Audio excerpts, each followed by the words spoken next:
This is Python's Paradise. This is your host, Greg Gilbert, aka the Python Hyena, straight out of Fredericton, New Brunswick, Canada.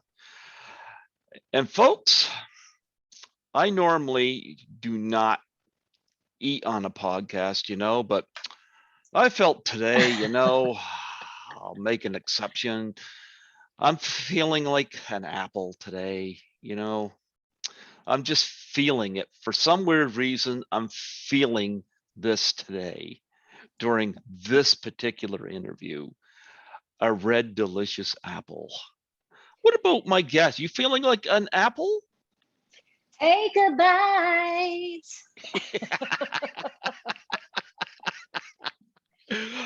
Folks, I had her on my show back in 2015. Actually, it was Turkey Day, Thanksgiving in October here in Canada that I had her on before. And now we got her on Zoom, which is awesome because I can see her gorgeous face. And here we are now, 2021, October 5th. Folks, I give you the absolutely stunning and beautiful, gorgeous Catherine Mary Stewart. How do you do, Catherine? I'm doing great. Oh my gosh, I don't know how I'm going to live up to all that praise. Oh my Lord. You can always have an apple. Can always have an apple. You can always have an apple. Do you have a favorite? Do you have a favorite kind of apple? I like Gala or Pink Lady or those kind of really crunchy, juicy, a little tart. Those are my favorite. I like red, delicious apples. I grew up, they were my favorite growing up. But then growing up, all you could get was Macintosh or Red Delicious, and then maybe some, green and yellow ones. But I loved them growing up. But I've sort of shifted a little to, You didn't have crab apples when you were growing up? Oh, well, we did have crab apples. We had a crab apple tree, and my mother used to make crab apple jelly. Oof, it was good. Yeah. Well, back 6 years ago when I had you on the show, I gave you my address, and look what I still have. Woo! Yeah. Did you open it? Oh, good. Yeah. Well, you know what? I do not sell autographs, but I had somebody recently was pestering me to try to get me to sell an autograph, and I had to block him on Facebook because he was getting a little pushy. But yeah, so this one says, Greg, thanks for the interview. Love, Catherine Mary Stewart, XO. Look at that.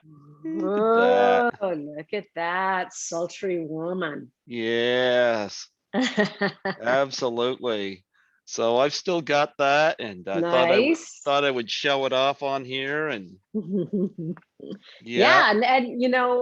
your audience can order photos too. If they go to info@catherinemarystewart.com, I just say I want a photo of you, and then I can send you a variety from different movies that I've done, and we'll figure all that out if they are interested. Yep. Well, you know what? I love the fact having you back, and I got a few choice little items I can show off on here just to break us in. Look at this. Yeah, speed. Nice. The Blu-ray? Is that the Blu-ray? Yep, that is the Blu-ray. Gotta love that. Yep. So, you know what? I hate to put you on the spot, but I know it was really your voice in this film, so it's so funny I said take a bite and speed. What more do you want from me? I want you to sing the whole song. Yeah.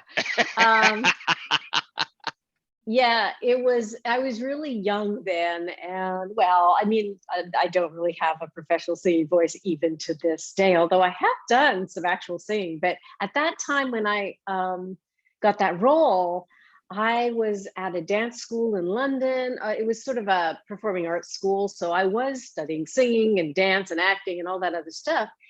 But most of the other people in the cast were actual singers, like George Gilmore was a professional singer. And they were worried that my voice wasn't strong enough to, match theirs.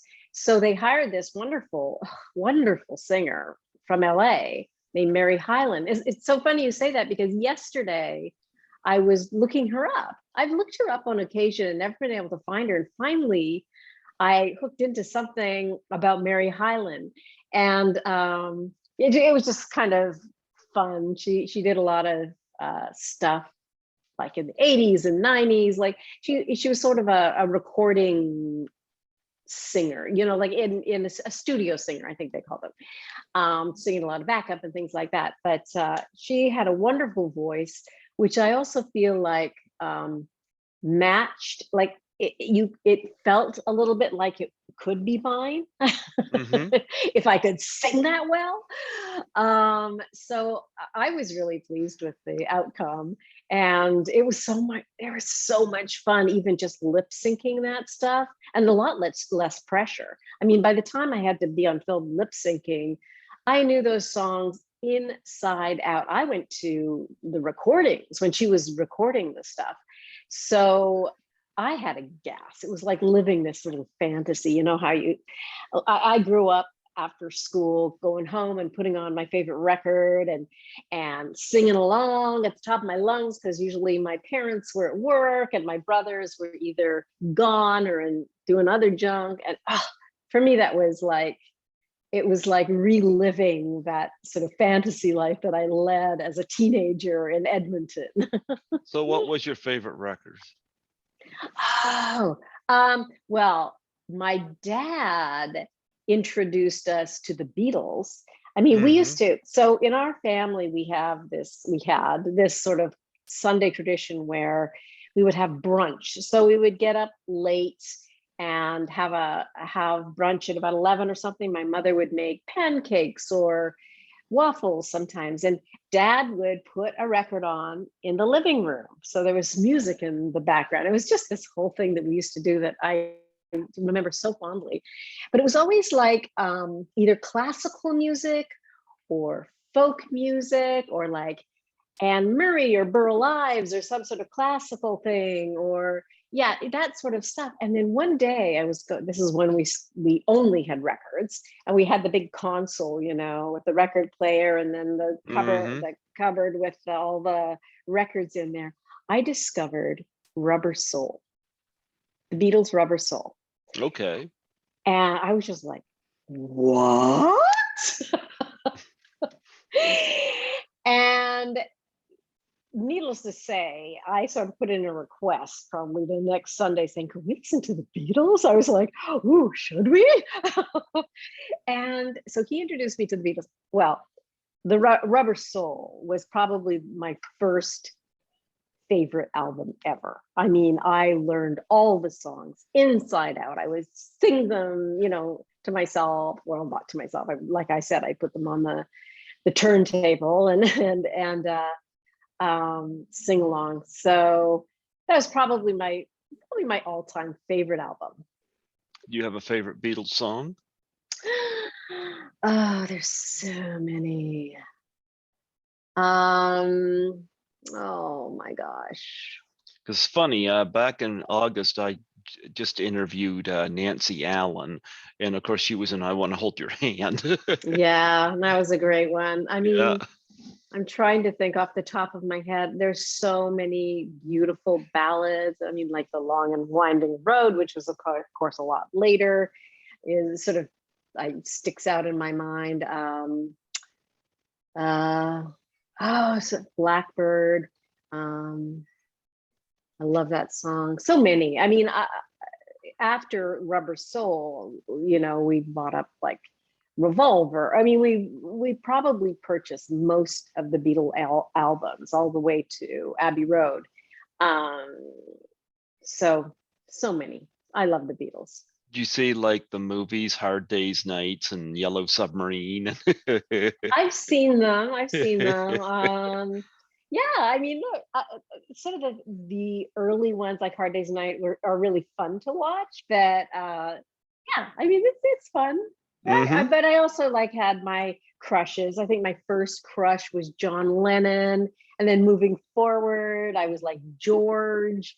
I think I went through all of them. Ringo I really liked, and Paul was probably last for some reason. But yeah, oh yeah, I have quite a history with the Beatles. I bet you get a lot of people at conventions that say they had crush on you. I've heard that. Yeah. Yeah, it's so Yeah. sweet. I just love it. I mean, it's so sweet. Yeah. Yeah.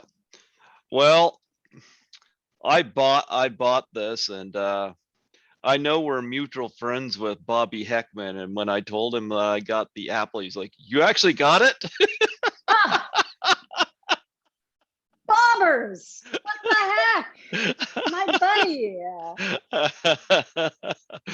But yeah, go ahead. Oh, I was just but gonna say, Bobby put I have like just random VHS tapes. I think I even have 3/4 inch tapes from when that was the thing back in the early 80s in LA, when you would record, interview shows and episodes that you did and movies and demo tapes and all that stuff. I just had a pile of them, and I gave them all to Bobby, and he converted them for me into DVDs. So he knows me inside out. I can't believe he said that about the Apple. I know The, now the, yeah, because I know Bobby, now I know he inside out. yeah. Mm-hmm. Yep. Actually, I'm kidding you, but Uh-oh. I'm like it's being passed along. No, Yeah. but nonetheless, yeah, I got this album and or this movie on Blu-ray, and I'm gonna be frank, it was better than I remembered it. Really? Yeah, Wow. there High was praise. there's some of the musical numbers in it that I thought were very catchy. Like there was one that was Yeah. done, what was it, at an airport or something like that? Oh, gee, let me bring it up here. Uh, Because I'm not sure what there was one number. Let me see. I don't know that we were at an airport. It might have looked like an airport. Maybe it wasn't an airport, but Well, there was a couple of really talented people writing them. Kobe Recht, he's a musician from Israel, very like an established rock and roll star in Israel, and George Clinton, who is not the African American George Clinton, but a very, very talented writer and producer. They created this soundtrack, and I think it's just wonderful. I loved every second of the music, especially at the time. I mean, it's a little dated now, but at the time it was, it was good. It's not shoddy music on any level. Can't wait to hear what you're talking about. well, I wanna. There was one catchy song on there that. Yeah, the song "Show Business." Oh, right. Yeah, that's in the big it's before the audition scene when we meet Boogaloo for the first time. Yeah, that's great. And the choreographer, Nigel Yeah, Lithgow, who is famous for So You Think You Can Dance, and I don't know, did he do America's Got Talent too, or something like that? But he's massive now. I think he denies that he even choreographed the movie. I really do. I think he's like, I don't have anything to do with that. But he choreographed the dancing in the movie, and that too is just wonderful. So that is all him, and then the music is George Clinton and Kobe Recht, and I mean, it really was a talented. There was a big talent pool there, and it was just, it is an interesting movie. The final outcome is kind of strange, perhaps, but we can maybe talk about that if you want. yeah. Well, I like that song, and I really like, of course, Speed, which I guess Hmm. you were. I mean, I know this is set in 1994 when The Speed future. when Speed came out, but I'm under the impression you weren't talking about an out of control bus. That's yes, I get it. Yeah, no. Well, Speed came out in 1994. I hear you. I hear what you're saying. No, I don't think we were talking about the bus. So do you ever bust out and sing Speed every now and again? Yeah, why Yeah. wouldn't I bust out and sing all those songs. I love them. Every once in a while, I'll just, it'll just hit me and I have to get down on some Speed. Yeah. Thank goodness Bobby works at a Word.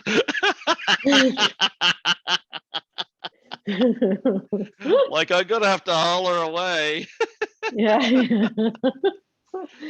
No, I actually I found myself really enjoying it. I'm not sure what prompted me to order it, but I did, and I was like, you know, I've seen a lot worse than this movie, I'll tell you that. So I mean, There, there was a lot of, like I said, there's a big talent pool in terms of production, mhm. and there was a pretty good budget on it as well.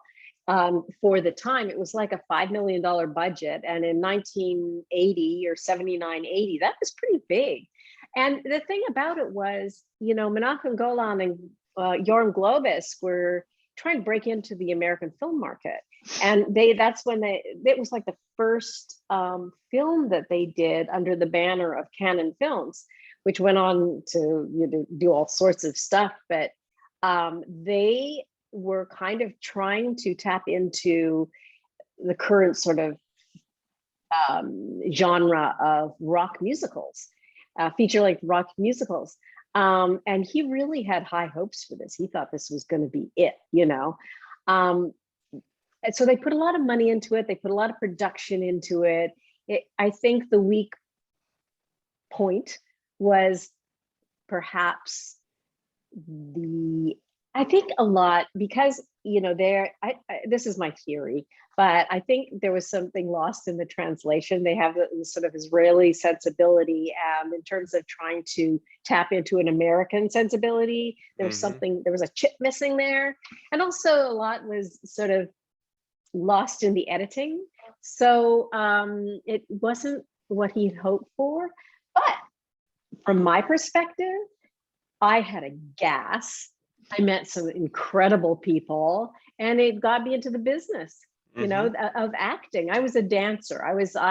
My plan was to be a professional dancer. I was studying in London, furthering my career that way.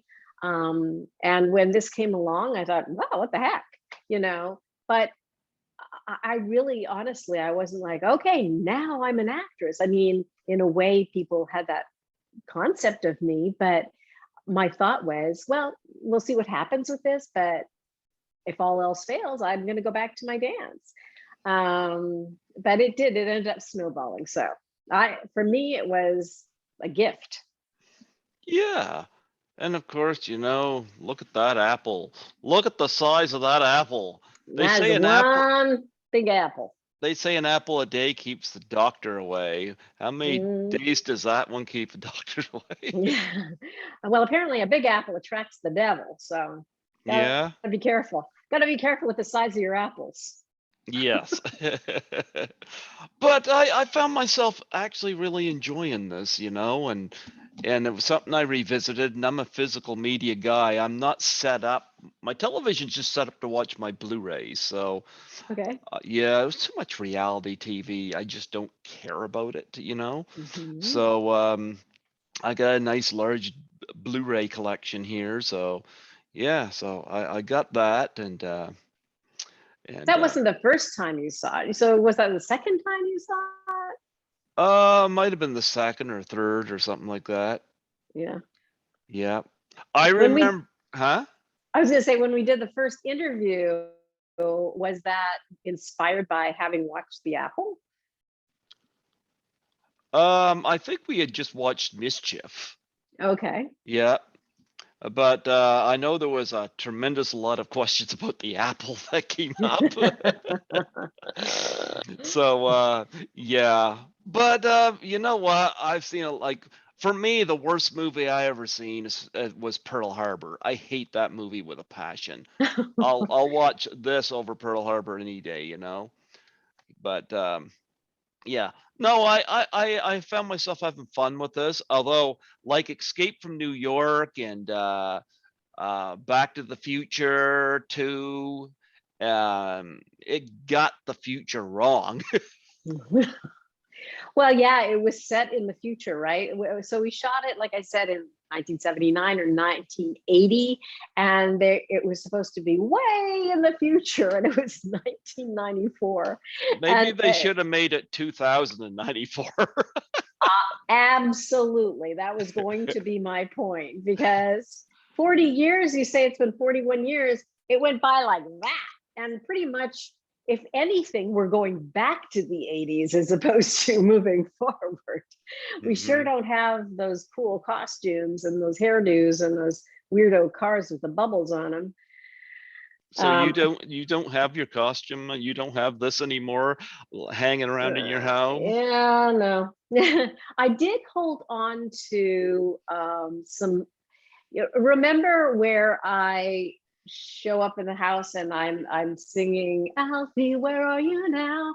In this black thing with like black boots on and everything. I think it's this after when I come out of the auditorium or whatever, and all these people, and Alfie is like yelling in the crowd, and it was that outfit. I kept some of that for a while, but eventually it was just like, first of all, who knew people would still, they would still be around this far into the future.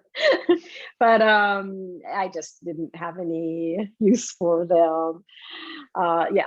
And those the outfit from Speed, which was kind of a cool outfit, but those boots, shooting that scene and those dance moves in those boots, which were, the heels are super high. I lost, something happened to the nerves in the balls of my feet, which cut off the feeling in my toes for like a decade. I didn't feel anything in my toes. So I didn't have like a huge love for those boots. Oh, they hurt my feet. Wow. Yeah. Well, of course, the following year you did Nighthawks, and we lost Rucker Howard just before he was about to do a convention, you know. Um, Ah. yeah, he's supposed to do a convention in Toronto, and I interviewed Brian Downey from Hobo with a Shotgun earlier this year and talked about Rucker. And of course, you're seen in that one brief little moment. Personally, I think he should have spared you, you know? Hello. I know. Yeah. Well, that was, the point of that whole thing was to just show how awful he was, how evil he was, because I played sort of the ultimate innocent, sweet, sort of naive, big-eyed um, sales girl at I think it was a perfume counter, and he shoves a bomb under my counter as he's kind of sweet talking me. And yeah, so that was kind of a character establishing scene, I think, for him. Yeah, but I don't know. I would have broke the rules and just changed the script here, you know? Change the script here. Let's not I let her go, you know? know, right? I should show up through like the entire movie, be like a Y- second lead or something, and tell Yeah. Sylvester Stallone what's up, and give him a little guidance in all this terrorism hunting. There you go. Now, here's a movie I have not seen, but and I don't think I've ever spoke about it before. The Beach Girls. Oh yeah. Again, one of those like if you blink you'll miss me movies. Oh, really? Yeah, because that that may have been the very first thing I did in Los Angeles. I'm not positive, but it could have been, because in that movie I got my SAG card, the Screen Actors Guild, um, because I said, "Who cares?" and that was it. Um, it's like it's just just a crazy romp, that movie. But there's a scene where there's a group of kids sitting around a fire, and I'm making out with some surfer or something like that. And some guy runs up onto the beach, up to the where we're sitting around. Lucky surfer. And some guy says, "Surf's up." And I look up from making out with this guy, and I say, "Who cares?" And then we go back making out. That got me my union card. So that's why I did Beach Girls. Mm-hmm. Well, then you did Last Starfighter. Now I got a little story I heard about Last Starfighter, and I had Sean Clark on here back in January. Oh, did you? Yep. Oh yeah. Little Sean, I love Sean. Actually, I'm trying to connect him with some people because I'm really good friends with Lisa Langlois from class of 1984. And Sean expressed interest in having her for conventions, and I reached out to her about that, and she sounds interested. When I interviewed Sean, I wanted to interview the guy who used to work at Spencer's Gifts, and how he went from Spencer's Gifts to booking Jamie Lee Curtis's first con. Oh, Lordy. Because and The Walking Dead, he pretty much represents everybody from that. Mm-hmm. Yeah. But the thing I relate to is that I'm an essential worker. I work as a cleaner. I don't get paid to do this. This is something I do for fun. But it kind of reminded me how I kind of just fell into this basically out of nowhere, really. I know my first interview was with somebody I know you would love to do a steamy romance with, Tommy Wiseau. Oh, yikes. I'll have to get back to you on that one. Wow, that must have been so interesting. That was my first interview. And after that it was like so awesome. Yeah.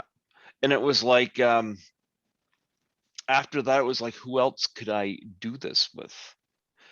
And I got that interview through a third party, and it was like if I had been it one and done, I would have been fine. But I started reaching out to some other people. Lisa Langlois was one of the first, and she and I are to this day now good friends. She invited me to my first con. Okay, cool. I assisted her at her table. Nice. And that was in 2017 Horrorama in Toronto. Okay, cool. And I had never been outside New Brunswick in my life until that time. So funny. And here I am 49 years old. So I got the bug, and I had so much fun at that con that I've gone every year except last year, because I don't know, something was kind of screwing with people last year. Yeah, there's something in the air. Something. Yeah, something. But something the apple did not predict. But well, the future ended in 1994, so yeah. So I nonetheless I got the bug, and so you're now I think number 489 interviews I've done this year, and I've done over 100 just on Zoom, because last time I interviewed you, it was at the station. And station, we just got back in the station a couple of weeks ago. Is that right? Yeah, we were in lockdown in March 2020, and I was like, what do I do? I was still working, but I wasn't able to do this, and it bothered me. So one of my guests had told me, if she can do Zoom, I can do Zoom. And so I got hooked up with Zoom, and I think you're number 105 this year. Great. Yeah, Zoom is miraculous. I mean, it's sort of kept us all sane, I think, over the last year and a half, that we can connect visually with people and do these kind of podcasts and things like that. It really has been fun. Yep. But I mentioned Sean Clark because he told a very, very funny story about how he Mhm. got Nick Castle to do his first convention. Ah, Because Nick Castle just kind of wasn't budging on it because yeah, he was known as Michael Myers from right. Halloween. Mhm. And he said, well, maybe if they did something with Lost Starfighter, maybe like, yeah, Sean was like, oh, you do a Last Starfighter reunion. He said, yeah, I do something like that. Said, okay. Sean Clark contacts conventions and say, hey, how about Last Starfighter? You got Right. Nick Castle from Halloween. You got Lance Guest from Halloween 2. You got Catherine Mary Stewart, Night of the Comet. Yeah, for sure. Well, here's the thing. I mean, Lance and I were already represented by uh Sean Clark, Sean. Jesus shame. Christ. I can't I know. I was just believe I was all I had in my head was Nick I am Castle. going to show this to Sean and his hair is going to stand up higher. Higher, yeah. Yes, I'm like, yeah. I mean, you literally just said his name, and I was like, Sean, if you're hey. watching this, I like you more than your client does. Yeah. Yeah, and so I mean, in fact, Lance and I both were in touch with Nick about doing conventions, you know, for Sean, like saying, you know, that Sean really. So we kind of we started the conversation, but Nick was very hesitant. He didn't want to do stuff. So when we did the whole reunion thing, I mean, like I said, Lance and I were already clients, so he seduced Nick into doing this reunion, and then Nick was just hooked because Oh, yeah.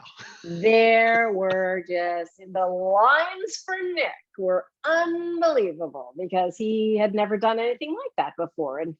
And my joke with Nick is like, it could be literally anybody behind that mask. I could have said, that's who I am, you know, but anyway, we joke. Well, Yeah, so we've yeah. done a bunch of those together. It's been real. Oh, Nick is so great. He's so great. And Lance, of course, I love. He's still a really good friend of mine, and it's so much fun when the three of us get together. Hmm. Yeah. So yeah, they're really fun. Yeah, I love that story. And it's like Sean Clark is like, thank goodness you listened to me, Nick. Look at all the money you're making at these Oh cons. my gosh. And Nick is just like, woohoo! Do you ever hear Sean's podcast? Him and Christopher Nelson do the thing with two heads. Because there's a No. lot of times I'll listen to these while I'm cleaning at work. It's called The Thing with Two Heads. It's on YouTube. There's a lot of times that Nick Castle will end up like zooming in. Oh, is that right? It's I really love it. funny when he does, Yeah. because it's like this whole world opened up for Nick Castle, and I think that's pretty cool. Oh, it's It's so cool. I mean, I'd say the same thing about Sandy Johnson, who is Judith Myers in Halloween. Once Oh they yeah. tracked her down, she got the bug, and it was like she's loving it. Hmm. And the same happened to me.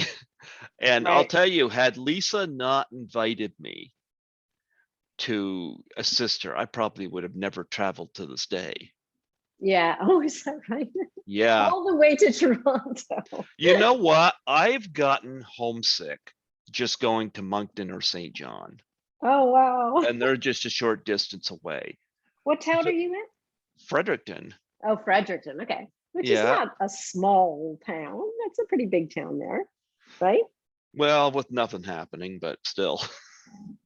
Still you get But homesick. nonetheless, when Lisa invited me to Toronto, I had a lot of anxiety about it because I had to move, but get on a plane, which I'm the only one in my family to do. I love Porter Airlines, I got to say.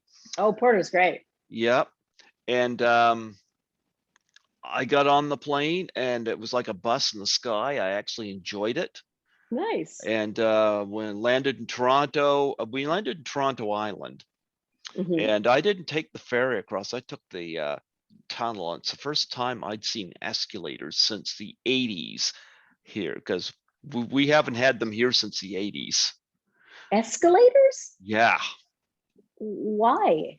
Why don't you have escalators? we don't have escalators here anymore. We used to have a Zellers downtown that had escalators, and that's Zellers is not there anymore, and the escalator's not there. But I remember them. Toronto, I rode that thing and I was like, oh, I'm not in Kansas anymore. Oh, that's so And funny. Yeah, it's a big Lisa, city. yeah, holy jeepers, when I get up above, it was like I was looking at these buildings, like we got some tall buildings here, but nothing like Toronto. And Lisa met me at Union Station, and I got dropped off at the place I was lodging at to drop my stuff off. And then she and I went to dinner, and she had a lot of questions about New Brunswick because she'd never been out this way.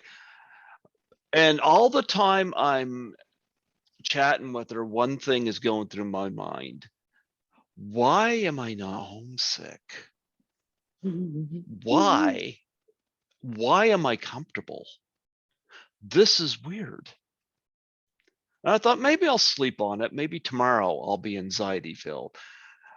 Tomorrow, the following day, I called the airline and booked for an extra day to stay in Toronto. Oh, good.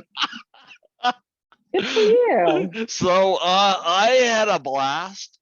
Lisa Nice. taught me all about how to use the subways and streetcars, and I always see her when I go to Toronto. Like we got what you call for Cineplex scene cards, and I've got over 20 free movies, so I always use them when I'm in Toronto. So I told Lisa, Nice. I said, pick some movies when I get there. We'll go to some movies because I got some like VIP theaters, and I saw my first IMAX there, Apocalypse Now. Never been to an IMAX, so Lisa didn't join me for that one. She was busy on other things that night, but she kept figuring out some new things I could do, and I was like, okay, I got my first bubble jacket there too, She sent me this link. These are on sale. Told me where. I was like, okay, okay. I I was loving it. I didn't want to come home. Oh, wow. I loved it, and I've been there, like I said, with the exception of 2020, I was there every year since, and I had a Nice. blast. But Nice. we need to talk about Last Starfighter because I want to know what Nick Castle was like, what your memories of him were as a director, and your other memories from doing that film. Oh, I have nothing but great memories from doing The Last Starfighter. Nick was lovely. He was just such a sweet, kind soul that I think he really enjoyed working with young people. He was everybody on that set, like the production and the actors, everybody was so sort of upbeat. It really kind of felt like this labor of love, this little film that Jonathan Bettel wrote, just was from the heart, and it was a sweet little tale about this boy. Um, and it was a lovely, lovely experience for me. I mean, like I said, Lance and I are still really good friends. He and I got along really well. I think it's hilarious. The guy who plays Michael Myers, famous for playing Michael Myers, is like sweet, kind soul. Yeah. Well, he went on to direct. Yeah. When he put the butcher knife Psycho. down, he was such a sweet, kind soul. Don't listen Yeah. to what Jamie Lee Curtis says. Right. Oh, what does she know? Yeah, take that mask off, put the knife down or the axe or whatever it was, and he's a good guy. And I guess it was just by chance that he did that role, right? It was like they didn't really have somebody to play that. He was kind of, I think he was working on the film, and what's it, Roger Corman? Was that a Roger Corman movie? Halloween? The very first one. Who was No, doing? that was No, John no. Carpenter. Oh, John. Excuse me, John Carpenter. That's right. Yeah. And they were friends, and he was on the show. I thought, this is what I understand anyway. Working on it, sort of fresh out of film school or whatever, and they gave him the job to stick the mask on. So I think it's not like he auditioned for it or anything like that. So yeah, but I think he's a writer and a director. I think that is his first love, and he's very, very good at both of those things. So yeah, I mean, the movie, it was a joy to work on, and it was like one of the very first things I saw myself in, where I could kind of like remove myself and sort of watch the story and really enjoy it, which is kind of a great thing too. And as time goes on, I realize how it really stuck with people in the day and continues. It's sort of like this little movie that keeps giving, and I'm really so grateful to have been a part of it. I mean, that was very early in my career, especially in Los Angeles. First feature film that I did in Los Angeles. So did you sing a musical number in it? Not on film. Perhaps in the makeup room. We have to talk about this film, of course, because you followed that up with NOTC. Night of the Comet. And I gotta, speaking of which, yeah, another photo. Or photos. Woo. Photos. I've got to show these off in honor of this movie. Bam! Fast Times at Ridgemont High. That's right. Kelly was kind of a cheerleader for a couple of years there. Oh yeah. Well, I ordered these off her site, and I come to discover, number one, I love her husband. Her husband sends me private birthday wishes every year. Aww, and I think he's a good guy. Well, I think it's because he liked how I treated Kelly during our interview, but I always appreciated that that he did that this year too. And I'm like, oh my goodness, thanks, Mm-hmm. But yeah, she put to Greg, all right. Sydney the Spirit Bunny, love Kelly Maroney. So I got that. Nice. And I gotta say, this is. I knew, I had a feeling when you were sort of like, and then there's this one. Yeah, she's got some pretty sexy photos. Yeah, that's only one of them. Yeah. Good for her, man. I do like the red, white, and blue American things. Very patriotic. Yeah. And this one she had done. I like this. Oh yeah. Yep. Now, when are we going to see yours? I have a version of that, but it's just not. It's just not my jam. I just I mean I don't like. So this is more power to her, man. I just don't, I guess, have the nerve. I don't know. It's just not my thing. But you do have the nerve. You did this. Well, that's true. And of course, she also has the body for it. She's got the body for it. That's all I can say. I have a little boy's body. Catherine, we know you're fibbing. There's many fellas that listen to this podcast will say, don't count yourself short. No, I mean, I just not, I've just never sort of seen myself as that, so after seeing the apple, I have a hard time looking at you with a straight face anyway. Well, there you go. That's a whole other thing altogether. She did sign that too. Nice. Lots of stuff from her. Yeah. That's great. Yeah, she had I actually got a picture. She took a picture of herself holding this up. Yep. Nice. So thing is, she has a hard time doing orders outside the US on her website. Oh, really? So she had mentioned to me in a private message, she said it would, the postage and whatnot would cost extra. She said you can either retract your order or pay the extra, but she thought she'd give me a heads up. I just paid the extra Mm, because, and I'll tell you, it's improved my connection with her. I'll tell you that. yeah, So yeah. yeah. So yeah, I got that sign. I thought I'd show those off here, because Nice. yeah, I'd be very proud if I were you.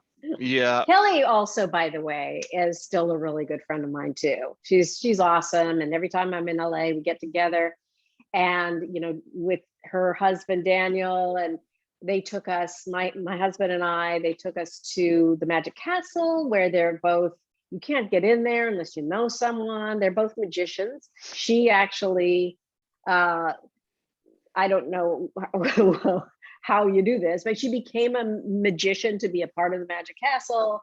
It's a very rigorous thing you have to go through to prove that you can do magic, and she did it. And he's been with the Magic Castle for a long time, so it's a very exclusive place. And I had been there once before, like in the 80s. I knew somebody who was a member or whatever, but it was really fun to take my husband there because he loves magic. And we got to, it's the coolest place. It's really, really super fun to just explore the Magic Castle, especially with somebody who's really got an inside, connection, which they did. And it was fun. Yeah, they're great. I can do magic. I watched The Room. Yeah. Well, good for you. Come on, that classifies as magic. Get through the Ooh, whole thing. yeah, woohoo. Well, it's hard to take your eyes off the room, you know? Oh, I've It's got that like, here on Blu-ray too. yeah. Oh yeah. But I know that plays once a month at a theater in Toronto, and I swear that's one of the movies I got to take Lisa to because I got to watch her reactions to She hasn't it. seen it. I don't think so. Oh yeah. Hmm. That is quite the experience. Yep. Yeah. But yeah, I think Kelly's hilarious. She's I great. I love her voice. She's got that little tiny voice. Yeah, yeah. Yeah. So yeah, I like Night of the Comet, and I got the nice Blu-ray, lots of extras on it, and I got to get some other interview guests from this here eventually. But um, nonetheless, I heard that you guys worked on Christmas Day with a cleared street in this movie. Right. Well, that whole stuff that we shot downtown, I mean, it was a different time too. You could never ever do that now. Well, especially with the budget of the movie, the Night of the Comet was. But because I suppose you could shut down streets in downtown LA if you have an army of policemen holding everybody off at the streets. But when we shot, it wasn't as residential as it is now, or as busy, and it was pretty much dead. There's banks and there's some like hotels that people, you know, from business people from out of town would stay in and things like that. But Christmas morning, it's like there's nobody there. There's just nobody there. And literally that's what it looked like. We didn't have to hold back traffic. It was just dead. And like I said, in retrospect, it's just insane that we could do that. Yeah, the director was saying, I forget who the director was in this movie here. Tom Eberhardt. There you go. He said that was his car parked. That was his car that the motorcycle parked up by. Oh, that's right. Yeah, yeah, yeah. Yeah, the Mercedes where I look in and it's like, what the heck's Yeah, he was going on? saying that in the commentary track. Yeah. Talk about riding the motorcycle. Oh, right. I didn't.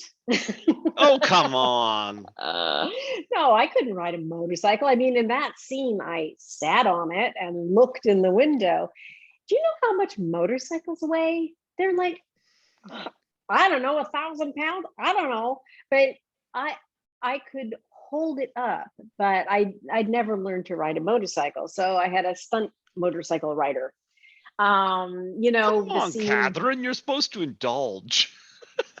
Yeah, I'm the one that yeah. says that I'm the one that says that you sang during Yeah, the apple. I don't do stunts, singing or motorcycle riding.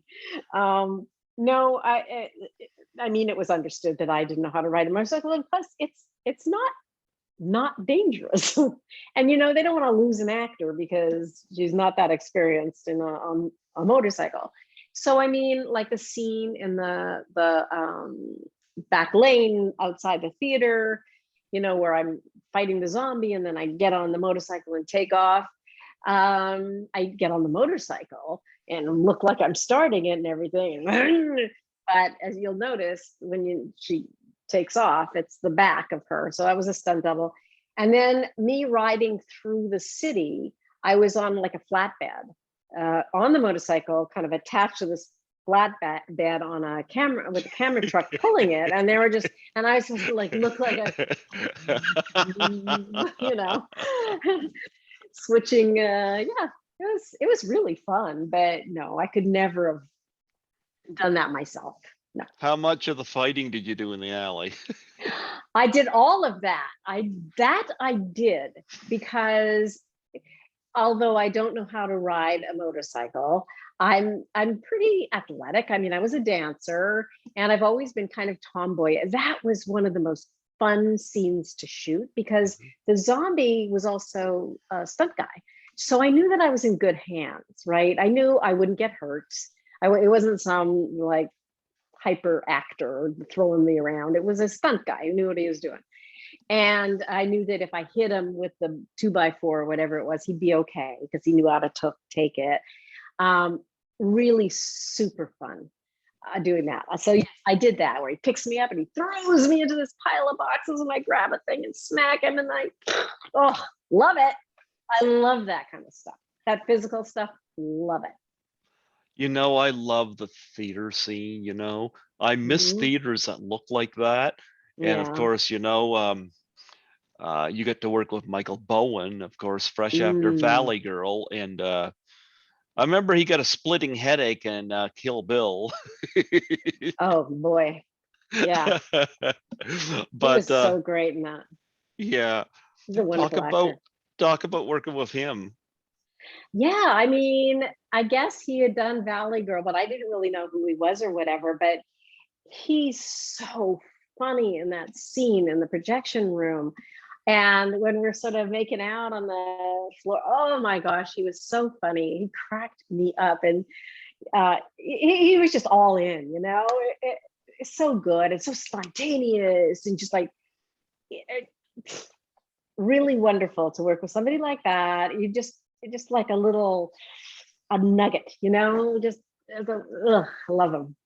And Thank, it doesn't surprise me at all that he's done as well as he has. Such a good actor. well, So thank free.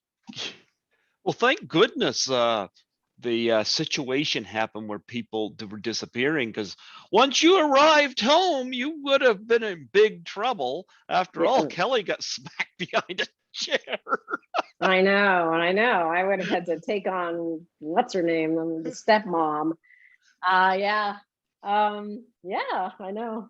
It's sort of got its good parts and bad parts. I mean, it's good that I didn't get in trouble, but then there was nobody there. I mean, here's Chuck, a, Yeah, a but what shoe more full do of you dust. need? You got Kelly. What more do you need?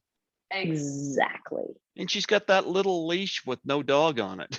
Little Muffy or whatever was the name, Muffy, I think. Muffy. That, if you a little piece of trivia here, if you look carefully, when I Uh-huh. walk in the front door, it's not there. And I go up the stairs and I find her, and then we end up in the kitchen, and then I go out the front door and I'm like, where are the kids? Where are the goddamn kids? And that whole scene. And then she closes the door and you see her and she walks by this pile of dust with the leash, goes, Muffy? I think his name is Muffy. That was an afterthought. That was something that they just said, ooh, we should do that. But if you notice, he's not there when I first walked in. So it was kind of like, ooh, let's do that. That'll be funny. And it was classic. Sometimes the most classic scenes come out of like spontaneity or second, you just kind of come up with stuff like the whole scene with the Uzi, or not Uzi, Mac 10. Oh, Daddy would have yeah. got us Uzis. Kelly's big line. Yeah, which was because they kept jamming. And this backstory to that, by the way, is Tom Eberhard, who directed it, he wanted to have Uzis. And the producer said, no, those are too expensive. We'll use these Mac 10s. And not only did he want Uzis, but he played, if you look, there's a photograph in the movie of our dad and us, the Green Beret and the costume. Mhm. That's Tom Eberhard. So it's all this sort of subliminal messaging. It's daddy would have got us Uzis. Tom Eberhard wanted Uzis. Tom Eberhard played daddy. And Tom Eberhard and daddy would have got us Uzis if it wasn't like too expensive. So that was a little like, ooh, little. And then the line, the car didn't know the difference. So Tom gave her that line, and she did, and I said, well, the car wouldn't know the difference. That was a little, thing I threw in there. So yeah, but those are the things that everybody remembers. Daddy would have got us Uzis, and where's Muffy or whatever, or whatever she does. I got to get Tom on here at some point, but nonetheless, there was a lot of fun moments. Going back to Kelly, talk about scenes like when you guys are in the shopping center and stuff like that, the behind the scenes working with Kelly and doing scenes like that, because it was something very free spirited about that until, of course, the hoodlums show up. Yeah, the box boys. Woo. Yeah, that's somebody you should have on, is Ivan Roth. He's been doing a few things now too. We had this a screening of Night of the Comet in Huntington Beach in California, and somehow Kelly had reconnected with him and invited him. So he was there. It was so good to see him. He is awesome. He would love to probably do an interview with you. All right. Yeah, he's such a character and such a good guy. Yeah, that whole stuff we were just kind of like playing around. I don't think it was necessarily scripted, like in a very specific way, all the stuff where we're trying clothes on and things. And then the scene where we're kind of dancing on the stairs and we ran up and down the stairs and we're chasing each other, that was kind of made up as we went along. I kind of used my dance background a little bit to choreograph some of that junk.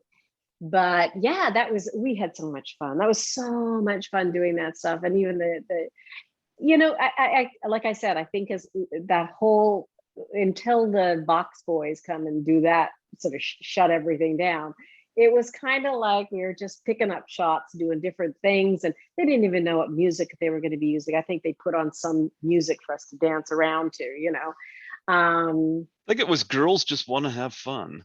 Right, that's what it ultimately ended up being.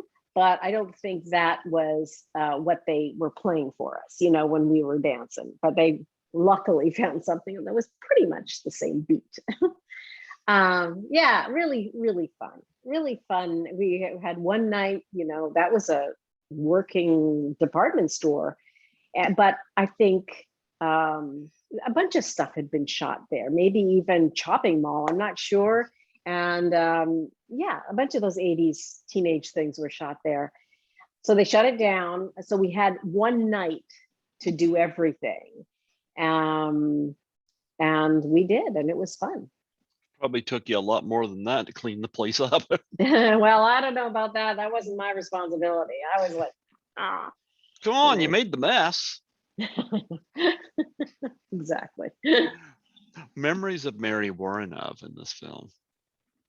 I didn't have any scenes with Mary. Mhm. I had done another movie with her as well, but Mary is very much just sort of into her, like a sort of a loner. She's not like, oh, hello, no. She's very sort of cerebral, and she takes it all very seriously, and she has her role very well thought out. And being a evil scientist, or she turned out to be pretty benevolent ultimately, but she's just one of those people that kind of stays to herself, and you respect that. But I've done 2 movies with her. I did another movie called Number One Fan, where she had a role in it. And I'd known her from Eating Raoul.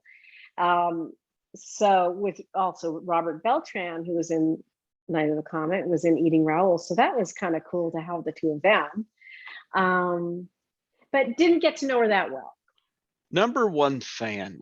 That's been a long time since I've seen that. I remember a scene where you were chained up.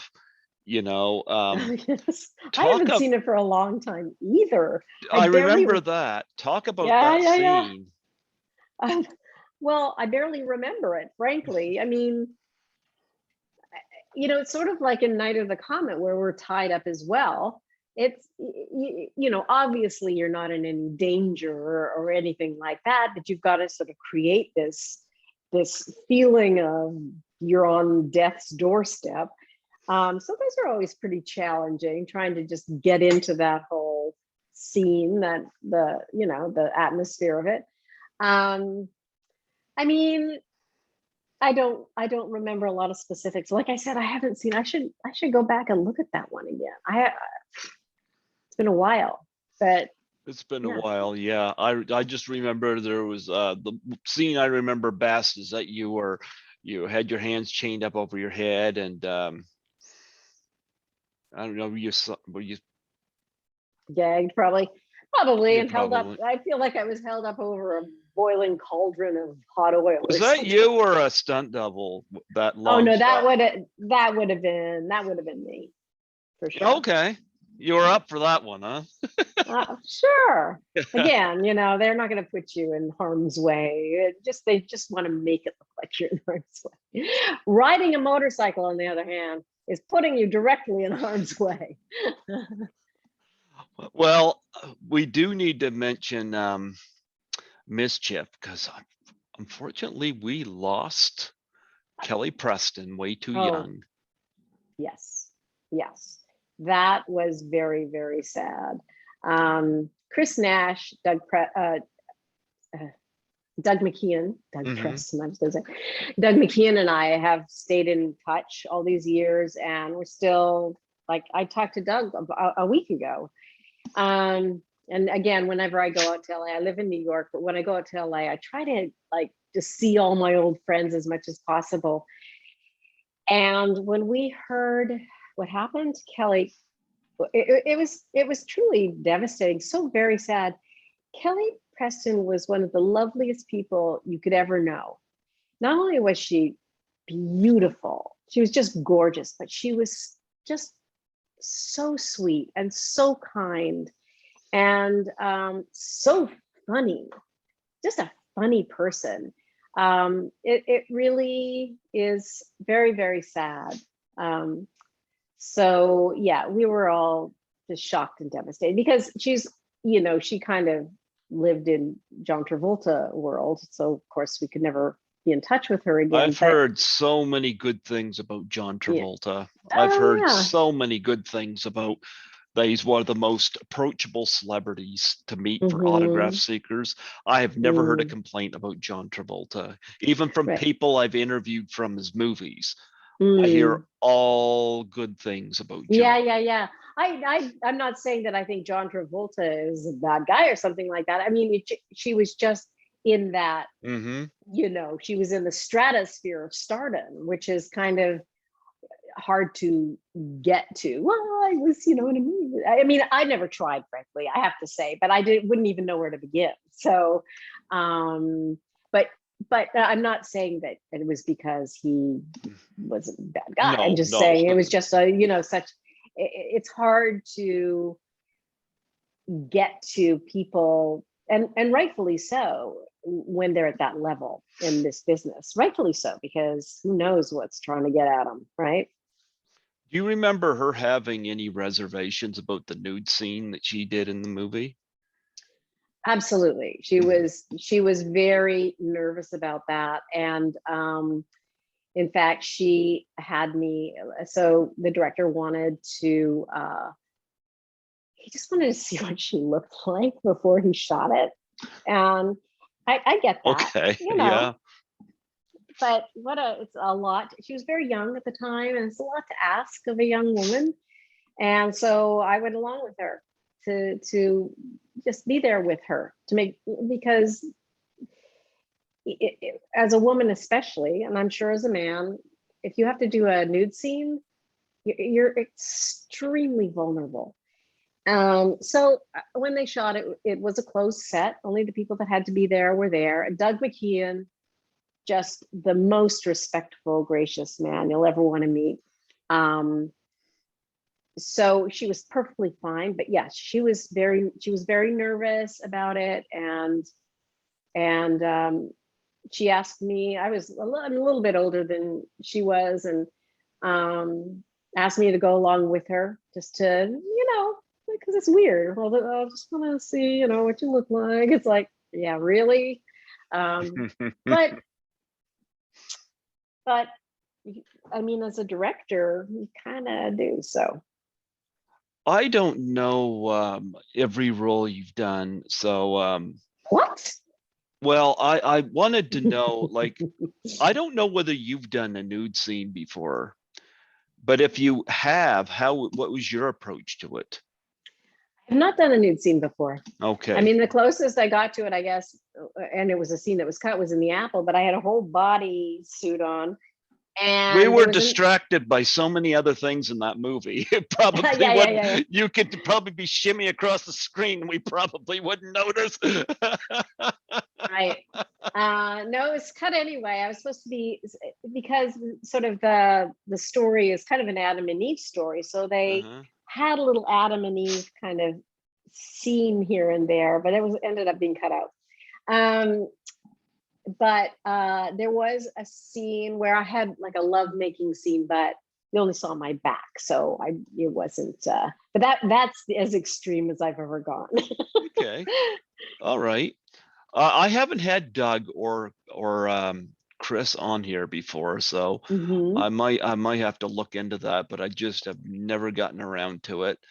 But no, sad she's gone. Yeah, very sad. Scenes from the Goldmine. Any memories from that? So that was a kind of a movie where, well, I actually sang in that one. Woohoo! But I was telling you about me when I was a kid, sort of jumping around the living room, listening to records and things. It was sort of a fantasy of mine to be a rock and roll singer. So when this role came up, I was like, absolutely, I'll do that. So it was like living a fantasy for me. And Timothy B. Schmidt from the Eagles was in the movie. I mean, they were just, it was an incredible cast. John Ford Coley, who I'm still in touch with. I just went to a concert of his, pre-pandemic, that he was. Did you open for him? No, I did not. Shockingly, he didn't ask me to. I would have demanded it. Yeah, he's a great guy. He's a really, really good guy. Cameron Dye in it. He is still Valley a good friend of mine. Valley Girl as well. Yeah. He was in the last Starfighter as well. But that's right. Yeah. Yeah. And he actually has an apartment in Lance Guest's house on the first floor. So whenever I'm out in LA and I see Lance, I see Cam, and Cam is a wonderful musician. He's a terrific actor, but he's also an incredible musician and has a band and performs. And it's really fun for me I love watching, especially friends perform. Chris Nash as well, by the way, is a huge musician.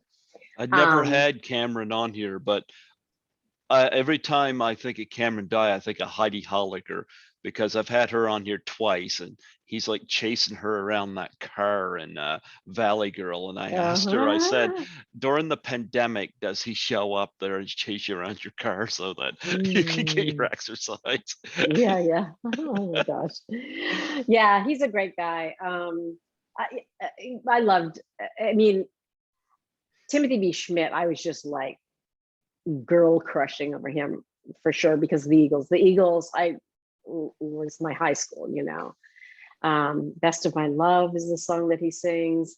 Uh, uh, so I was just like, oh my God. But he was, you know, I think he was used to girls crushing on him. So he was very good at keeping me at bay. um, Yeah. but yeah, it was really so much fun shooting that movie for me, just pretending to be a rock and roll singer. I loved it. I want to bring up dudes. You get to work with John Cryer, Daniel Robot, Flea. Yeah, Flea's in there. Yeah. Oh yeah, there's Flea is like this serious punk rocker guy. Uh-huh. Penelope Spheris, who did Wayne's the World. Wayne's World was her big one, but the what is it? The Western civilization, the downfall of Western civilization was the movie. It was huge, but it was all about, it was like a documentary of punk rock in Los Angeles. And that is sort of her, that was especially her genre at the time. Oh God, what is it called? And anyway, yeah, so Penelope Spheris comes from that world, and she knew all these punk rockers from making these she did a whole series of them. So she knew them from that, so she invited them to be in Dudes. But yeah, that again, one of the great sort of fringe benefits of being an actor is you kind of, if you're lucky, get to live out some of your like fantasies. You know, you get to live vicariously through your characters.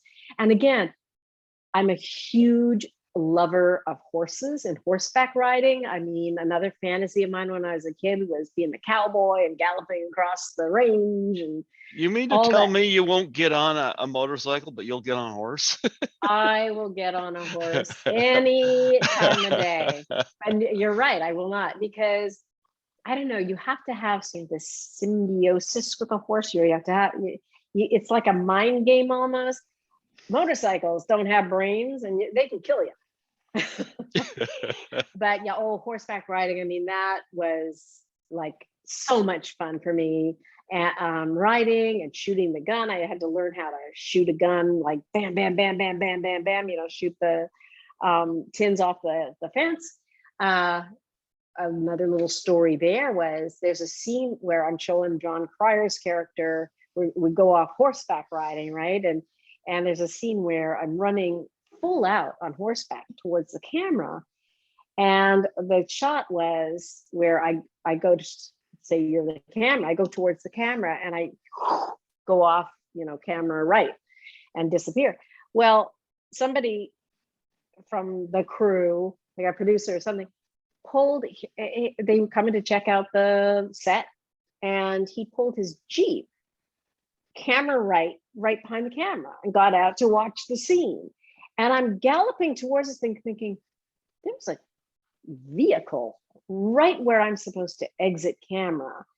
So I'm thinking, okay, do I stop? Because it was a really long shot. And then back in those days, you know, they shot with film.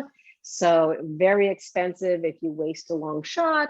So I thought, okay, what I'll do is as soon as I get past the camera, I'll just pull the horse to the left and miss the thing.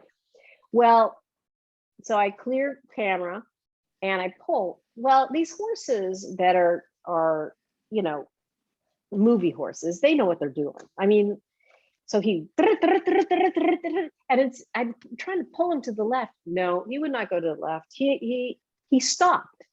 He just stopped on a dime. And I did not. You're right about the motorcycle thing. And I went right into the Jeep. I mean, I went flying right into the Jeep, you know, stopped my fall with my arm. And the producer's like, he was freaking out. Well, it didn't really hurt that much. I thought, oh, well, that hit pretty hard. But I felt like I was fine. And he says, you have got to have that looked at because I hit pretty hard. I'm like, I'm fine. All right. So they took me to emergency. Well, first of all, I had to go change. And I'm in my trailer.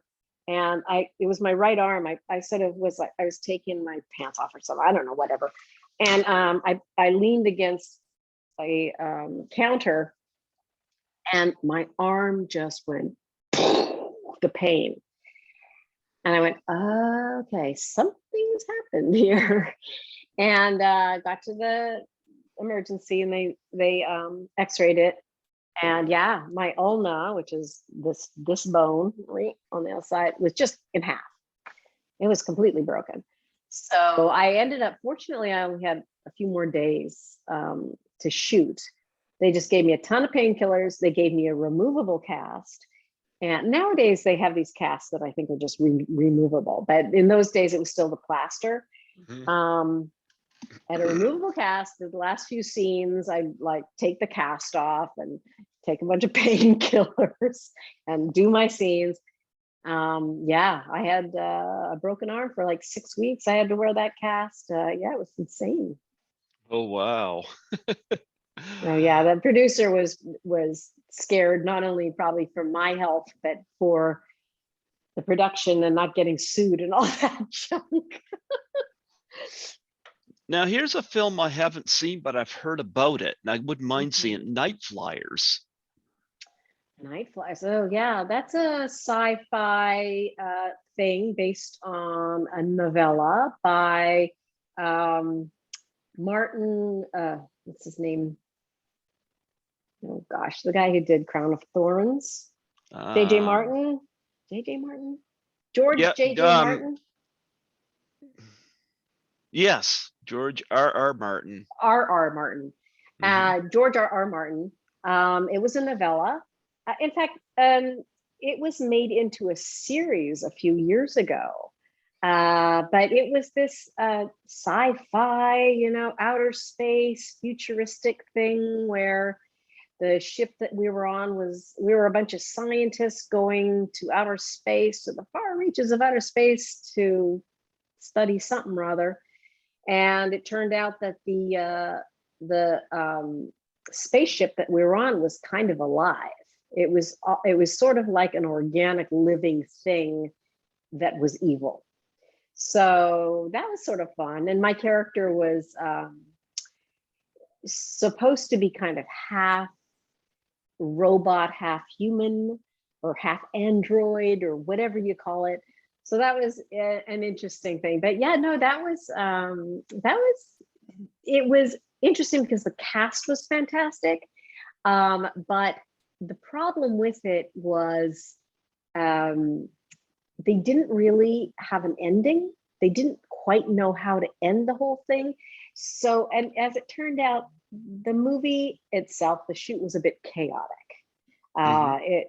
It was kind of cool, but it was kind of like throwing things against the wall and hoping they'd stick, kind of a thing. Yeah, so it is what it is. I mean, it was an interesting experience. Well, the 80s were a big thing for you. You had a lot of hits in the 80s. And of course, you ended the 80s with Weekend at Bernie's. And I know that I interviewed Bobby Heckman on here. I've had him on here twice. And Right. back in May, I had him on here, and he had a Weekend at Bernie's poster on the wall that it was signed by all of you or something like that. Yeah. Yeah. We had a Weekend at Bernie's reunion. I don't remember specifically if he was there, but that could have been, or maybe he's just, because he does the whole, circuit as well. So he probably has run into everybody at some point or the other. Yeah. Yeah, but No, Weekend at Bernie's is still a film that gets brought up a lot, and of course, Mhm. Terry Kaiser, of course, was already playing a dead guy in Friday the 13th or 7. So this is almost like a continuation of Dr. Cruz. Well, he died, but I don't think he played a dead person throughout the whole movie. I mean, that is a talent all itself. Being able to play dead and still being interesting to look at. Talk about, I mean, literally, talk about a talented actor, man. It's not easy to do what he did. No, but nonetheless, out of all the movies you've done, which you get approached about the most at cons? Um, Probably it balances between The Last Starfighter and Night of the Comet. Not this? Well, I have. There was a girl who was at some convention that came to the table. In fact, she was in the movie that you're talking about, that you're Mr. Producer on, My Boss. Mm-hmm. She was in the movie, but she cosplayed BB in the song Speed. She had that outfit on. It was hilarious. I think it was her. Oh, you know what? Excuse me. I take that back. Wait, it was not her. It was somebody else. She cosplayed Kelly Maroney in the cheerleading outfit. The one I'm talking about. So this other girl came up to me in this BB outfit in Speed, from Speed. And I was just like, what? What is going on? It was just hilarious. It was so cool. I just loved it. Well, you know what? After the 80s, like you did a lot of television. Mhm. Yeah. Was it your decision to kind of take a step back, or because Well, you weren't as in the limelight as much? right. Well, what happened was I got married and we stayed in LA for a little while, but he hated LA. He was from New York. Okay. And he was like, and also like there were earthquakes and fires and all sorts of junk. And he just was like, I'm having trouble with this LA thing. And he was also, he loved New York. He is from Southern Virginia, and he worked on Wall Street, and like New York was Mecca for him. This was his dream place. So it was very difficult for him to live in LA. So I agreed to move to New York with him, thinking, oh, there's this business here. I had also had a baby by that time. And when I moved, it wasn't what I expected. It was like a completely different industry here. It didn't matter what I'd done in LA. They have, it's like a little bubble of its own here in New York, and it's very hard to penetrate that bubble. And also I had a son, and so I kind of did take a step back. I was living in New York. I had a couple of kids. I took a step back from the industry and then started to sort of explore it again in around 2009, 2010. I started flying back to LA just to kind of, and people thought I'd given up the business, which is a drag because I really, in my mind, I hadn't. So it's been, I've just kind of like plugged away for all these years. It's really fun to be a part of the conventions and these little movies that I did back in the 80s, and having those sort of perk me up or whatever. And it's been so much fun. But yeah, I've been like really trying to get back into it. But now, as much as I love acting, I'm really, really interested in directing and writing. And I have a number of projects that I've been working on my own. One was Sequel to optioned. this? Yeah, Apple II. Take a bigger bite. Um, mm, um, I have a project that has been optioned with a production company in Canada, as a matter of fact. A producer that I worked with years ago has wanted for a long time to do a project with me. And he set me up with a Canadian writer. And he and the writer and I have we've been writing this script. We wrote a script and it's been optioned. And the whole focus is to do something in Canada. So we'll see how that goes. Yeah. It's been a really terrific experience. And I have a couple of other scripts that I've been working on and a play. And I'm looking into more directing. This project I co-directed that we're talking about. With Bobby was like, I know you want to get into directing. Well, yeah, I guess officially it's second unit that I did a little bit of directing in. But I was on he's the director, but that was really super fun and a great opportunity for me to do that. I directed and wrote a short film a few years ago that I did in Oklahoma. So yeah, that's kind of the direction I'm going in right now. Really, really focusing on directing. You know what I want to see? I want to see a crossover film. You as Vivi and Kelly Maroney and her little cheerleader outfit, and excellent. Why not? I say. Stranger things have happened. I remember last time I had you on here, you had mentioned that I cannot pronounce the guy's name, the director of this movie. Menachem Golan. Yeah. Okay. That he's almost to the point of suicide when this thing didn't do well. Right. It opened the Montreal Film Festival in 1981 or something like that. Mm-hmm. And it was basically panned. I mean, people didn't appreciate it the way you do. Oh, yeah. And like I mentioned earlier, he had real high expectations of what was going to happen. This was the movie that was going to break him into the film market in America. And it kind of did it was not appreciated at all. It was panned.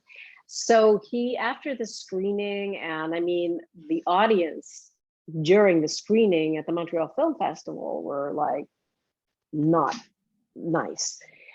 So that was a huge disappointment for him. He had to be talked down. I mean, it wasn't like he was standing on a tall building about to jump or anything, but he was very upset, really crushed. Well, I was going to say, but he made something of himself for sure in the States afterwards. But 1980, the Blues Brothers and Fame were both hits, and they were musicals. But the Apple was not alone in its. I liked it a lot better than I did Xanadu or Can't Stop the Music. So there you go. Can't Stop the Music took the Razzies that year. So hey, you're safe there. Did he get to see this film gain a cult following? I think so. As a matter of fact, the last time I saw him was probably 5 or 6 years ago. The Apple has these bizarre screenings all over the country, like these midnight screenings, sort of like Rocky Horror Picture Show. It really does have a cult following. And the last time I saw him, they were doing a retrospective at Lincoln Center, which is a huge, theater complex in Midtown Manhattan. Highly respected, highly regarded place. They were doing a retrospective of Canon films. And he and Yoram, his partner, who was also his cousin, attended from Israel. And they screened The Apple. And I was there, and I got to do a Q&A with Menachem and Yoram after the movie. So yeah, I think he did get a sense that it had found its audience, put it that way. What was it like for you to shoot Reaper up here in Moncton, I love the maritime provinces in general. I think they are just so beautiful, so awesome. That I forget the name of the place now, but the place where the tide is, it's high tide, it's like 100 feet higher than low tide or whatever it is, I mean, it's one of the most beautiful places, I think, in the world. The east coast of Canada, just stunning. Yeah, I was treated like gold and had a wonderful time. I loved it. I stayed, they gave me this mansion to stay in that some hockey player owned, but he wasn't there at the time, so they rented it out to us, and it was just like, this is fantastic. Doug I had a great time. Doug Sutherland said it said that you shot him in the movie. Oh, there you go. But Entirely yeah, possible. there you go. No, I do know, as far as recent stuff, I know through Facebook you've done a few Christmas movies. Mhm. Yeah, Celebrating Christmas early or something? What? I know. Yeah, we shoot them in like June or something and put snow everywhere. I've shot a number of Christmas movies, and they're always in Canada. But it's always, it's they always have to like add snow, and we wear these big coats, and we're really hot, but it's supposed to be freezing cold.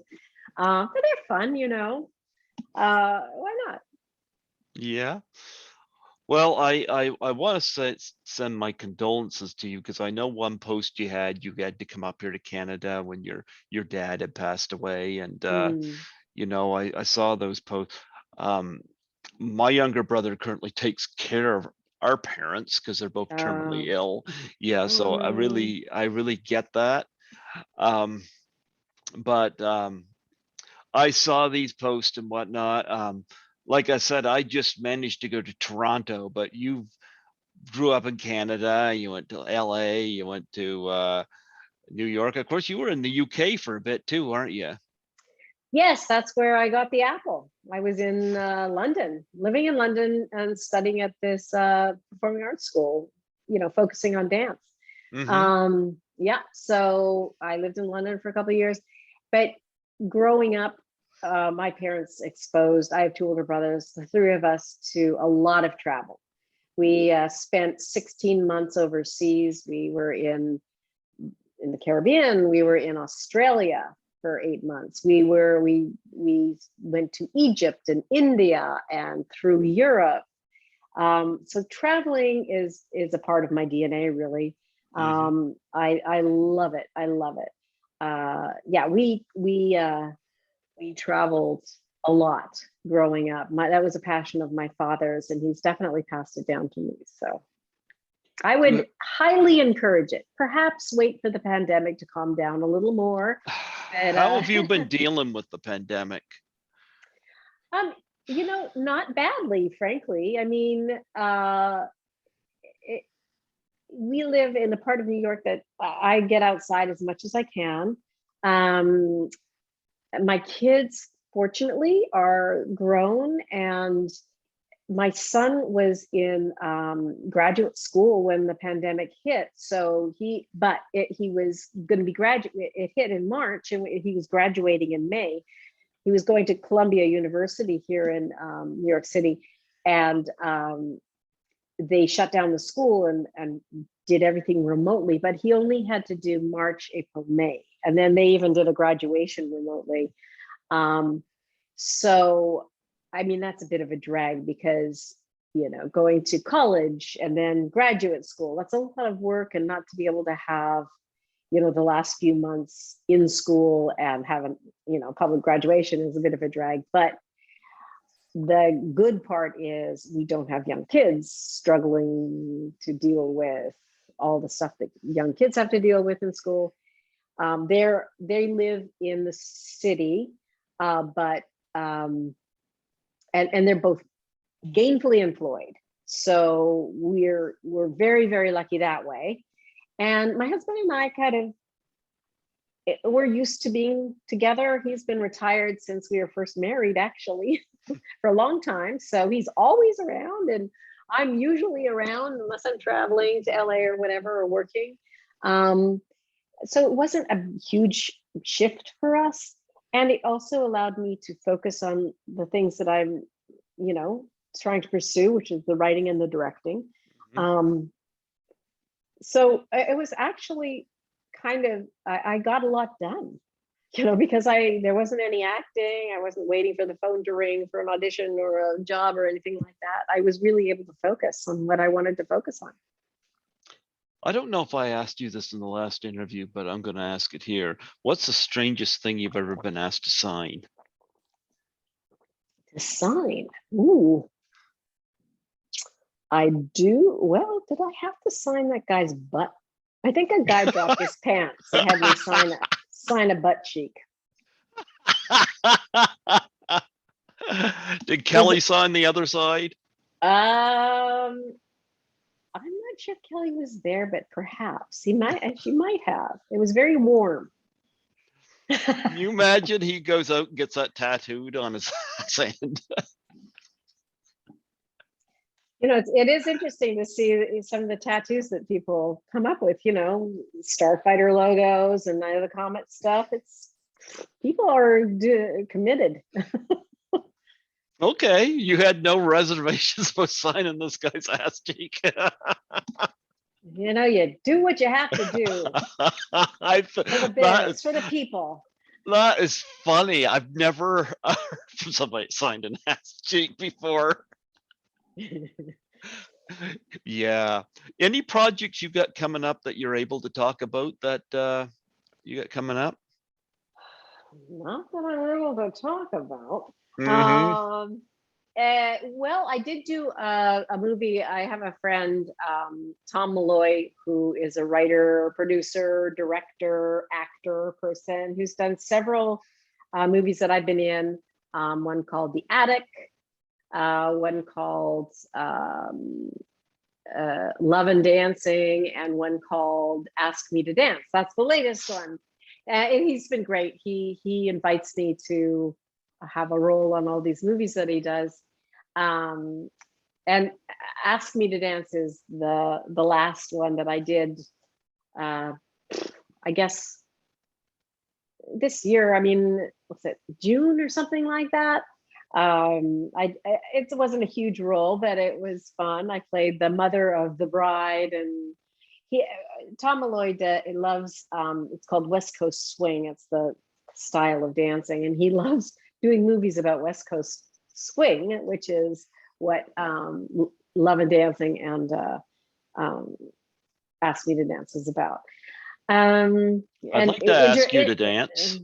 Oh, thanks. I do a little dancing in this, little West Coast swing. So that, and then I did another little thing, which I got to do a little directing on, as we know, which was also really super fun. And I have this project pending up in Canada. Hoping there'll be some interest around that. What else? Other than that, I can't really think of. I'm sure there's things. I always, whenever I do these podcasts, they say, "What's coming up?" I'm always like, say what I remember. And then all of a sudden I'm like, oh, shoot, I should have mentioned that and that and that. I mean, I do like to mention, my Facebook page, Catherine Mary Stewart, and Instagram, which I'm trying to figure out how to coordinate the two of them, because I know you can, and because Facebook owns Instagram. But right now I have a personal page and I have the public page. And the personal page is just, friends going. The public page is everything that I'm doing, which is more interesting. But I'm having trouble. Do you know how to do that?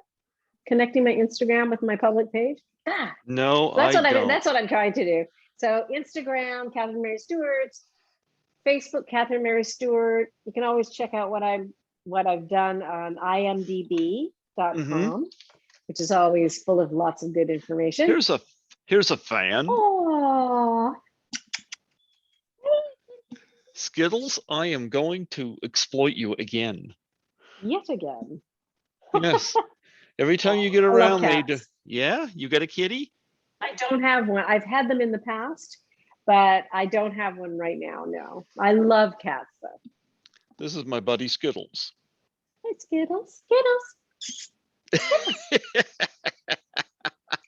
Skittles. Aw. Skittles, are you not listening? Am I embarrassing you? Very cute. Very cute. Yeah. Skittles is saying, you're using me for hits. You're exploiting me. Yeah, they do well.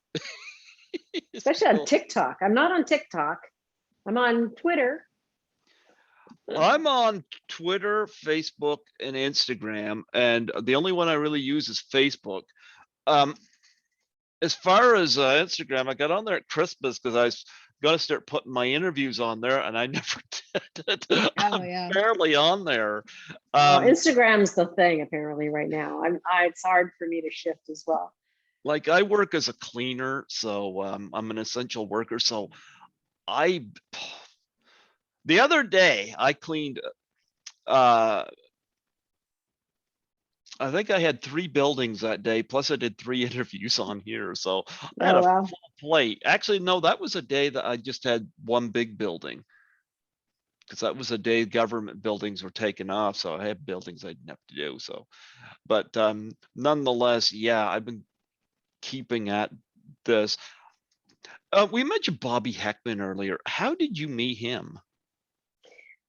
I met him. He gets so mad at me because he says, you don't remember when we did this and this and this? And like, I believe I met him at a convention. You want me to tell you what I find strange about him? Okay. How old do you think I am? I don't know, mid-30s. Oh, you were so polite. Oh, okay. You're older than Yeah. that, I'm assuming. Well, I know you're 39. All right, still, Yeah. again, for about the 30th time. I'm 49 years old. Yeah. I see Bobby Heckman on Facebook celebrating his birthday. And my response was, I'm 3 or 4 years older than you. Why the gray hair? Yeah, he's got white hair. Yeah. I had no idea I was older than Bobby Heckman. Yeah. Yeah. Yeah. I was like, okay. All right. Thanks for making me feel old, Bobby. But no, I thought he was approaching some. I I should say this. I thought he was approaching 90. Oh my, wow. Look, I could say that. He's not Yeah, on here. sure. He's not on here to defend himself. He's He's not got on. a baby face. He just happens to have white hair, so people get white. So I think his hair is great. Yeah. But I had no idea I was older than he was. I was like, are you kidding me? But do you have any charities that you're involved in? Because I know you did one on your page. Alzheimer's. Yeah, Well, my mother. I donated to that. Oh, thank you. Thank you. That means a lot. My mother struggled with Alzheimer's for about 10 years before she passed away in 2017. So that's close to my heart. That's probably the biggest one. I mean, even my father, he did have Alzheimer's, but in the end, he was 96, I think, when he passed away. So he had a good long life, but he was struggling with some dementia there, although he was really good at covering it up. My dad cracks me up. So that's probably the one that I'm closest to. You have a particular Alzheimer's link where you could donate? Yeah, well, I think if you go to alzheimers.com, I mean, there's a main Alzheimer's link that you can find that I think I posted. it's been a while, so I'm just going to assume that it's Alzheimer's.com, but it could be Alzheimer's.org or something like that. Well, I remember you did something and I made a donation to it, and but I've been trying my hardest to convince you to do the Doubtfire face challenge. I really want you to do that for suicide and depression awareness. Oh, Doubtfire. I don't even know what that is. The Doubtfire face challenge? Yeah. All right, I'm out of the loop. What is it? Okay, I've had a few of my guests do this. In fact, Sandy Johnson, who was Judith Myers in Halloween, did this with her husband dressed up as Michael Myers. Oh, nice. Okay. Nancy McLaughlin did this in front of props from Friday the 13th, Part 6, Jason Lives. And I just had a wrestler do it recently. And I'm like, you got such a sense of humor and you got such a connection with fans. I would love to see you do this. And I'm offering to make a donation again to your Alzheimer's. Okay. For a Doubtfire face challenge. Okay, well, explain to me what a Doubtfire face challenge is. It happened after Robin Williams had passed away. Okay. Which was unfortunate because I loved Robin Williams. Right. And it involves a video of you and you take a pie in the face and you nominate 3 people. Okay. Yeah. And I know I pitched it to you before, and I don't know whether just. Oh yeah, I would love to. Now I'm going to tell you a little story here. Sandy Johnson was on my show twice. The first time she come on my show, she agreed to do the challenge, and in return, I donated to Tunnels for Towers, which was a charity that she's involved with that involved first responders families for 9/11, people who lost people. So I made a donation to that, and she did a wonderful one where her husband was dressed up as Michael Myers, and she nominated PJ Souls, Nick Castle, and Felissa Rose. She's having a hard time figuring out how to get those to them, but I'm going to see Felissa at Frightmare in the Falls. So I'm going to play the video for her. Okay. Yep.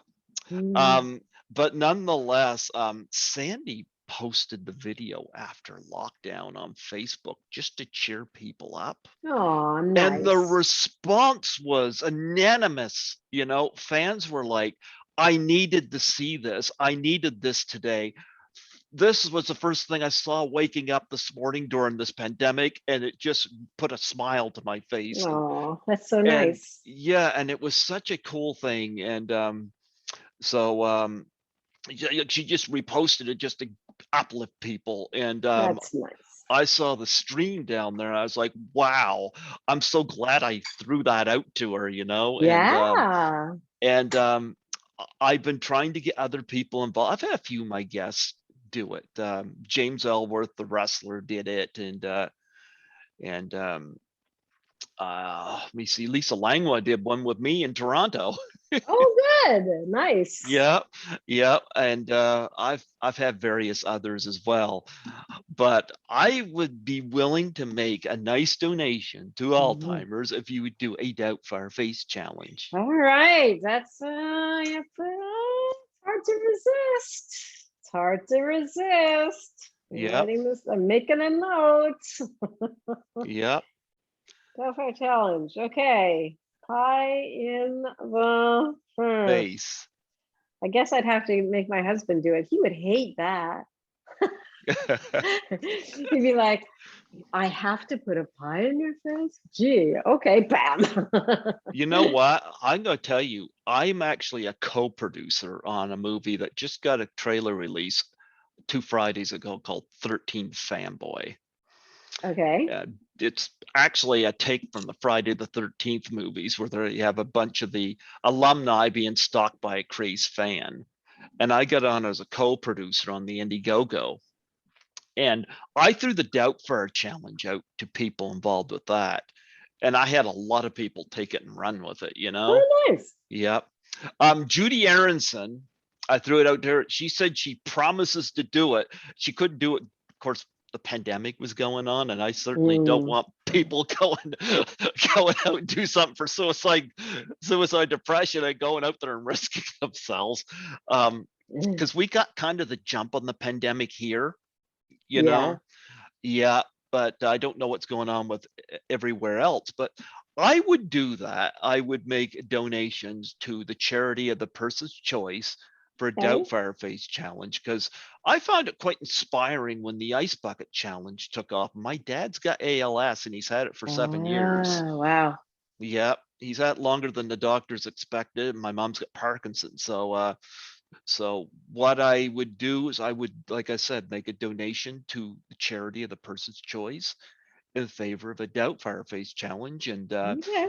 I've got a playlist of them on my YouTube. People often send them to me, or they put them up themselves, whatever. Okay.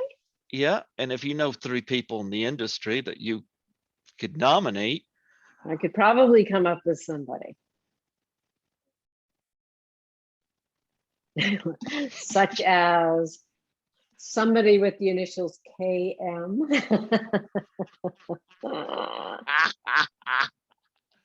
that would be a hoot. Yeah, that'd be fun. Oh, I only had her on here the one time. I got to get her on here again, but I have connected with her when I bought some stuff. I got to order some more pictures from you too. Okay. I know the last one you sent for it to me, but I've got to order some pictures from you on your site because Yeah, my site is down. We're in the process of putting something together on Facebook itself for people okay. to access photos. But in the meantime, like I said before, anybody who wants photos, email me at info@catherinemarystewart.com and I will respond to that and we can figure it all out. And Okay. you are included. Absolutely. Absolutely. No, I would really appreciate. I'll make a donation to the Alzheimer's in Okay. favor for Doubtfire Face challenge. So I know you got a good sense of humor, so I had to look. You did the apple. I mean, come on. That's right. So I mean, if you're up for something like that, I would love it, Okay, and I'm cool. sure your fans would love it as well. Because, like I said, I'd never seen anything like that when Sandy Johnson put that on there, after the pandemic, because she did it before lockdown, Mm, and then she put it on again, and I just caught that day, and I was like, wow, the response was so good. And with yeah. the pandemic being what it is, like people in their bubbles, I am going to Frightmare in the Falls this fall. Okay, cool. I'm going October 29th and 30th. My first vacation in 2 years. Oh, well, yeah. You Yeah. and many, many people. Well, I'm fully vaccinated, but I'll be frank, I usually work alone. So the only reason I got vaccinated is so I could travel. Yeah. And I did call Lisa. I wanted to know because I know I was going to connect with her down there and spend some time. I wanted to know if she was fine, and she said she was fully vaccinated. She's fine. So, because I don't want to go down there and make her fear she's at risk, but I guess she's fine. Yeah. So, and I'm going to go do that convention. Cool. So I don't feel fear about getting on the plane. I don't feel fear about traveling. Maybe I'm naive, but No, traveling is a good thing. yeah, well, I kind of got the bug. I'll tell you that. My folks Good. still can't believe I got on a plane. They won't do it, but Oh, there you go. Porter is nice. But you know what? It was so awesome having you come on here today, and Thank you. and I know I went through your career, but I wanted to kind of do an improvement on my previous interview. So I'm happy to have you on, especially on Zoom, so I can see that beautiful face of yours.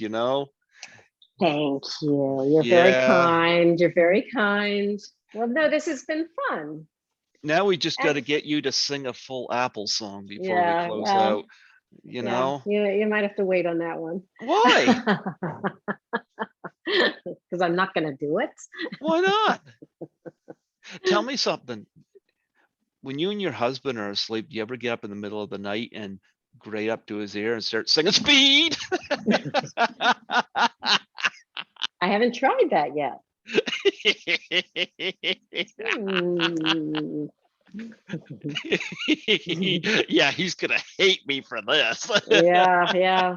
And when I do it, I'll say, "Oh, that's why." Not my fault.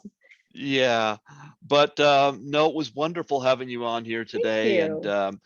I know when a certain project gets done, I'm going to have you back. Okay, Probably sounds good. probably next year. It should be done by next year. I Yeah, should hope so. So yeah. I'll have you back.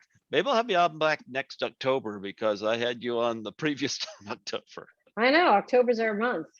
October's our month. Well, I got all my interviews guests listed on a chart so that when their anniversaries come up, I can post them so Uh-huh. people can, like, let's go come up eventually. 6 years ago today, I interviewed Catherine Mary Stewart, Right, for the right, right. 2015 one. So I put them up there to regain some interest and whatnot. And, so I'm liking it. I've come a long way as an interviewer since 2015.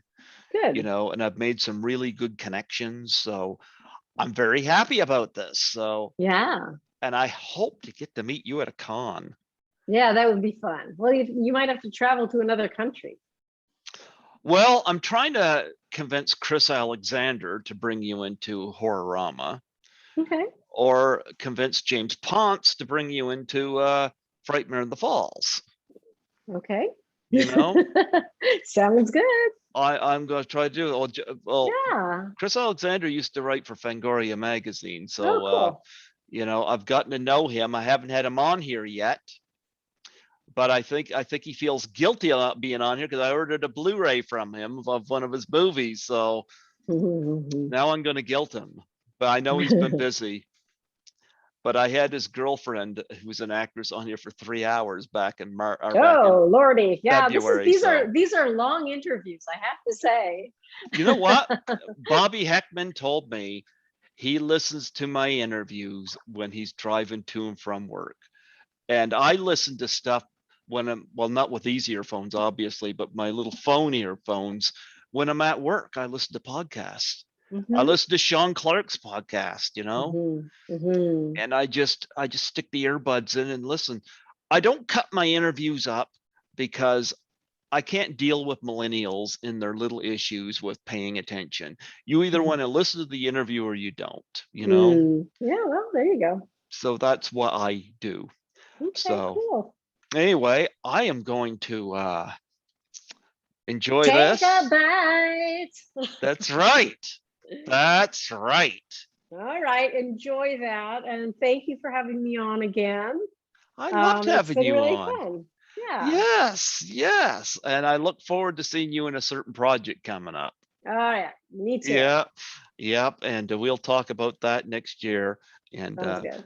I look forward to that. Before I let you go, would you mind doing a plug for my show? Sure. Just state your name and saying you listen to Greg Gilbert on Python's Paradise. Okay. Go for it. This is Catherine Mary Stewart, and you need to listen to Greg Gilbert on Python's Paradise. Absolutely. Man, you've aged beautifully. You are gorgeous. Oh, thank you. Actually, I think that was one of the questions I said to Sean Clark. He said, you and Barbara Crampton never age. Oh, yeah, Barbara Crampton. Yeah, Barbara I Crampton looks the same for sure.